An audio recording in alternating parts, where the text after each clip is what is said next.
रेशमाच्या दोऱ्यात नवरंगी माळ ओविली ग, रेशमाच्या दोऱ्यात नवरंगी माळ ओविली ग. अशी चिक्क मोत्याची माळ होती ग 30 तोळ्याची ग, चिक्क मोत्याची माळ होती ग 30 तोळ्याची ग.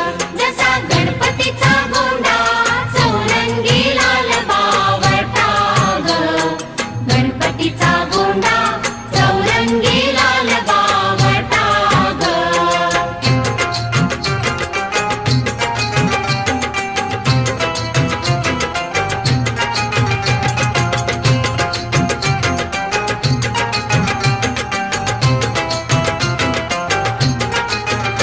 अशा चिकमाळेला हिऱ्याचे 8 8 पदर ग, अशा चिकमाळे